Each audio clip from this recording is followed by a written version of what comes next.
Next, Caitlin Derstine. Caitlin Derstine, Telford. I came tonight to just request a policy. In the last year, throughout our country, we've seen cases where teachers or guidance counselors were referring to children by different names and pronouns at school without informing parents, essentially helping children to kind of live a double life at school and begin that process of gender transition without parental consent.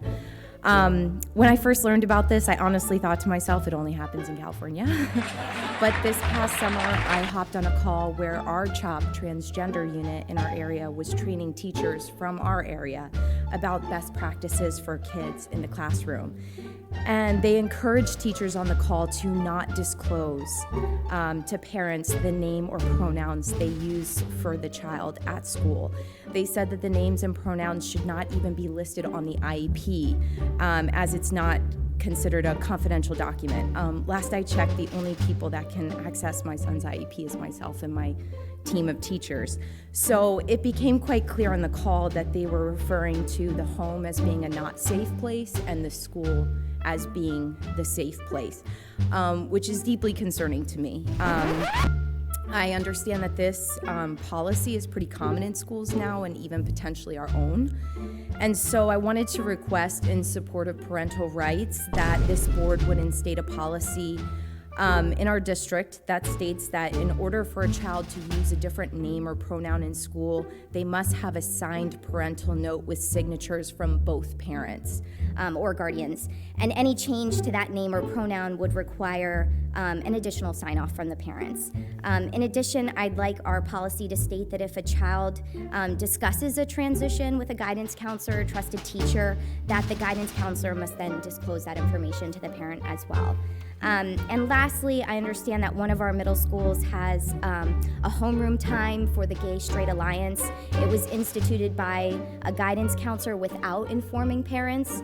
And so likewise, I would request that if a child is going to take part in one of these clubs, like a Gay-Straight Alliance club or LGBTQ club, that they just have a signed parental note from both parents so that they know that the child's decisions are being talked about at home with the parents. I think to allow teachers and guidance counselors to not disclose this information is really encouraging that child that they only know for a short window of that child's life to begin a process that could have life-altering ramifications for that child.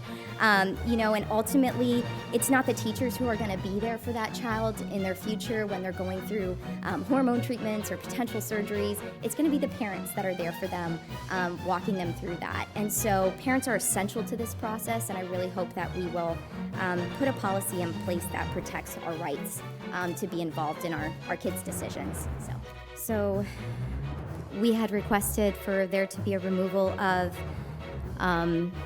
any books that are sexually explicit or pornographic. Right now we have the book Push in our high school library, 4 copies, and that graphically details the rape of a child from her father many times, and her experience. It's an African-American family, actually. And this book, I'm not going to read it for you, for all of our sakes, but I can guarantee you it's pornographic in nature. Same with the book Haters. So if you'd like to write that down. And Melissa has a list of other books, too, that are sexually explicit and pornographic in nature. It's not the overwhelming majority, but it's enough that it shouldn't be accessible to minors. Okay, these are children.